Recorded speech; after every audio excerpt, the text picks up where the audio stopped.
Good evening. Here we are with some tuna salad sandwich spread. This is certainly something that everybody does in their own special way. It's just tuna. It's not albacore tuna or anything like that, but it's again something that is a nice thing to do every so often. Good protein and also a great way to rotate through pantry storage. So my recipe is pretty simple. You can go with either a dill or a sweet pickle, and this time I picked the dill and I put it in a mason jar literally as an experiment. Usually I make it in a bowl and then transfer it over because this type of storage really does save space in the fridge. So I thought I'd give it a little whirl. Just add about a quarter teaspoon of some sea salt. Let's see. 1/8 of a teaspoon of some dill. So very similar to a lot of sandwich spreads really, or kind of more of the creamy sandwich spread. And just a little dash of pepper, a little spice. Give that a little bit of a go. I just emptied a can of the tuna into this jar. I used to do things a lot like this when I lived in the mountains, because again, cutting down on dishes, especially when it's snowy outside, is a kind of a nice thing.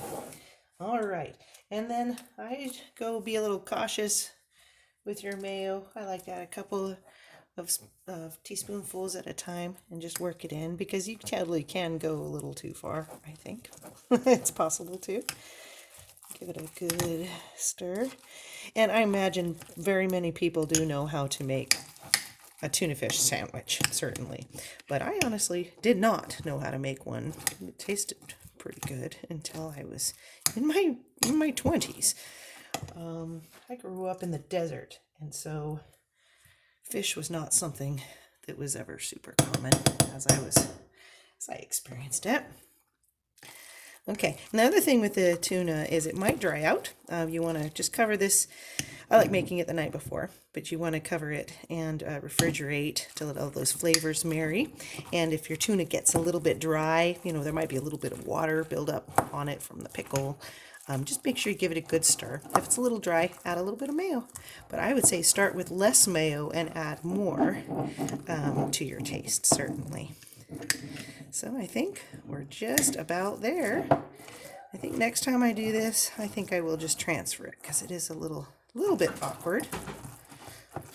Something also nice to do with this type of a sandwich spread is you can portion this out into smaller mason jars or even plastic bags, and you can pack a couple of slices of bread, some cheese if you want to. If you don't have a refrigerator, not necessary, but you could just pack this along and make yourself a nice little healthy protein sandwich while you're out on a hike or out in the mountains or out and about doing your thing.